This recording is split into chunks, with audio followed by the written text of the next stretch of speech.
ایک شخص کو پیٹ میں گیس کی ایک عرصے سے شکایت ہے، جس کی وجہ سے ہر وقت ریح خارج ہوتی رہتی ہے۔ نماز کے دوران بھی ایسا ہوتا ہے۔ 2 رکعت نماز پوری نہیں ہوتی کہ وضو ٹوٹ جاتا۔ اسی طرح اس شخص کی نماز قضا پر قضا ہوتی رہتی۔ ایسی صورت میں شرعی حکم کیا ہے؟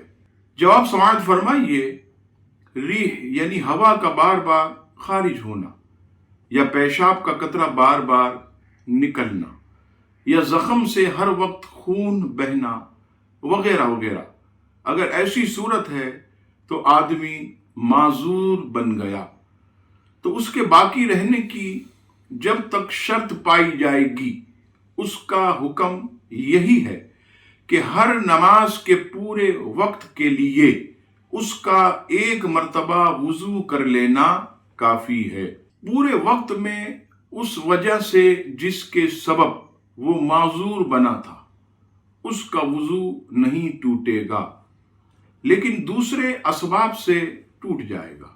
مثلا اگر کسی کو ہوا خارج ہونے کی شکایت ہے اور یہی بیماری، تو اگر اس کا قطرہ نکلا اب ٹوٹ جائے گا، لیکن اگر ریح خارج ہوتی رہتی ہے بار بار بار بار، کوئی رکنے کا نام نہیں لیتی، اب وہ معذور ہے۔ اب اس وقت میں وہ جتنی نمازیں چاہے ادا کرے، یعنی قضا، نفل، فرض، وہ پڑھتا رہے گا، لیکن جب وہ نماز کا وقت ختم ہوگا اب اس کا وضو ٹوٹ جائے، دوبارہ وقت شروع ہونے سے یعنی نئی نماز کا وہ نیا وضو کرے، اور اسی طرح ہر وقت کا یہی حکم ہے۔